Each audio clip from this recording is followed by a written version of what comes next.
They began as two linked campaigns, a massive, brute force barrage meant to overwhelm, and a smaller, exquisitely timed deception that turned the earlier triumph into catastrophe for the attacker. Over a furious 50-hour window in late October 2025, Moscow launched a colossal multi-vector strike, some 433 missiles and drones aimed at cities, power grids, and air defense sites across Ukraine, only to see every one of those weapons intercepted by a frenzied, expensive defense. Kiev's announcement of a 100% interception rate read like an unequivocal tactical victory. For more than 12 hours, Patriots, NASAMS, Iris-T batteries, mobile fire groups, and the 1,000 improvisations of Ukrainian air defense had held the line. Civilians were shaken, and some injured by falling debris, but the grid held, and the immediate catastrophe was averted. That defensive triumph, however, became the stage on which the next act was written, a deliberate, patient counter-operation that used the defenders' success against them. What makes this episode important is not simply the arithmetic of exploding missiles and expenditures, but the shift in logic from attrition to deception. Russia's saturation attack cost hundreds of millions of dollars in advanced munitions. It demanded that Ukraine exhaust costly interceptors and strain logistics. Yet the human stakes of failure, cities burned, hospitals dark, mass casualties, made expenditure the only acceptable option for Ukrainian commanders. They bought time, saved lives, and in doing so signaled to anyone watching that the nation remained capable of absorbing a strategic shock. That public, visible resilience, an announcement of total interception, forced the other side into a psychological corner. Humiliated, furious, and desperate to answer in kind, the counter that followed did not try to match scale with scale. It used cunning. The operation that struck a critical oil refinery deep in Russia's rear was not a spontaneous riposte, but a carefully choreographed campaign of misdirection. Planners recognized that the great Russian S-300 and S-400 batteries, designed to destroy high-altitude threats and complex cruise missiles, are superb instruments for certain kinds of defense but suffer constraints. Engagement channels are finite, radars can be saturated, and decision-makers are prey to assumptions baked by training and doctrine. The deception exploited those limits. A large formation of relatively cheap decoy drones, engineered with radar reflectors to appear on enemy screens like high-value cruise missiles, was launched to approach a defended target. Their obviousness was the point. They were meant to be seen and engaged.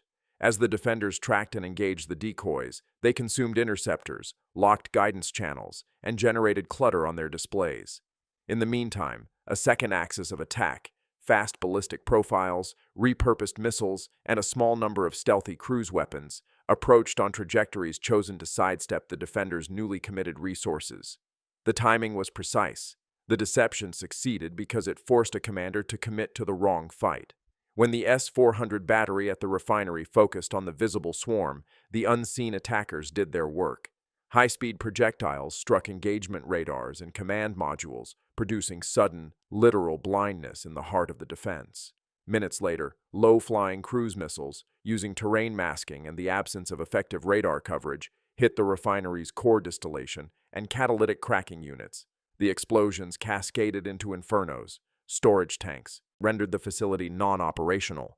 What on the surface looked like a defensive masterclass, intercepting hundreds of incoming weapons, had been manipulated into creating a gap that invited a surgical, devastating follow-up. The net result was a staggering cost-exchange ratio. Comparatively modest spending on decoys and repurposed munitions inflicted damage worth many multiples of that sum in hardware, infrastructure, and logistical capacity. Beyond the numbers, the human toll was immediate and immutable. Workers on night shift who thought they were safely ensconced beneath an impenetrable air defense umbrella found themselves in the blast radius of weapons that had bypassed that very protection. Air defense crews who had celebrated the successful interception of a massive barrage perished when their positions were struck. Engineers, technicians, and firefighters were killed or traumatized. Families and communities downwind from the refinery faced environmental and economic shocks that would ripple for months. Strategically, the attack had effects that stretched beyond the physical destruction of pipes and towers. It severed fuel supply lines to regional military forces, forced redistribution of scarce energy resources, and compelled a reallocation of air defense assets to protect deep-rear industrial nodes. In short, a deception that cost a fraction of the earlier barrage's price effectively multiplied the strategic pain. That multiplication is the central lesson of this episode. Modern war is not simply a contest of bigger inventories and heavier weapons. It is a contest of information, timing, and psychological pressure. Technologies that democratize aerial strike, the proliferation of inexpensive unmanned systems, the availability of commercial electronics for radar signature management, and the capacity to modify legacy weapons into new roles have lowered the cost of creating strategic dilemmas. Defenders are forced to choose between spending scarce interceptors to protect cities now or preserving them for potential strikes elsewhere. Commanders face impossible decision cycles when screens fill with false targets and the real danger approaches from an angle not initially considered. The result is a new arithmetic of effectiveness. A relatively small, smartly orchestrated investment can yield outsized effects if it successfully manipulates the opponent's decision-making. The implications are operational and doctrinal. For militaries, it is an argument for distributed, resilient defenses that do not rely on a single, expensive fortress, but instead combine redundancy, passive hardening, and quick recovery plans. For energy and industrial sectors, it is a warning to think of refineries, depots, and logistics hubs not simply as commercial infrastructure, but as component parts of national resilience that must be dispersed, hardened, and monitored with military-grade thinking. Politically and legally, the episode complicates narratives about proportionality and escalation, strikes deep in a state's territory, especially on critical civilian infrastructure, cross thresholds that invite diplomatic fallout, sanctions considerations, and the risk of wider confrontation. Yet those realities do not blunt the operational truth that deception, when executed with professional discipline, can change the returns on strategic investments overnight. There is also a moral dimension that must be acknowledged. The calculus that prizes cost-exchange ratios and battlefield utility risks, sanitizing human loss. Celebrating the ingenuity of a successful deception is different from celebrating the loss of life it precipitates.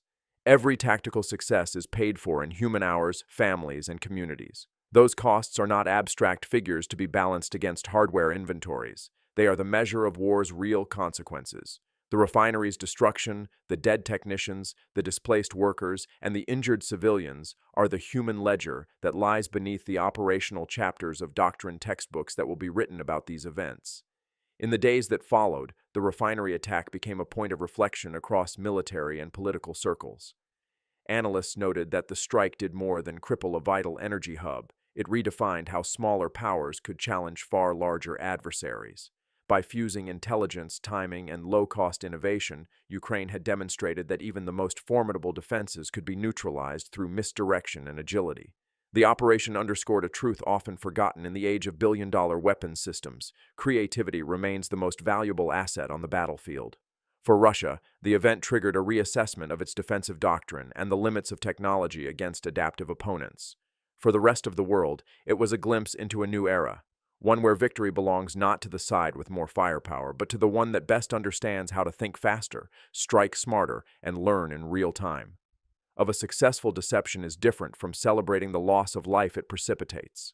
Every tactical success is paid for in human hours, families, and communities. Those costs are not abstract figures to be balanced against hardware inventories. They are the measure of war's real consequences.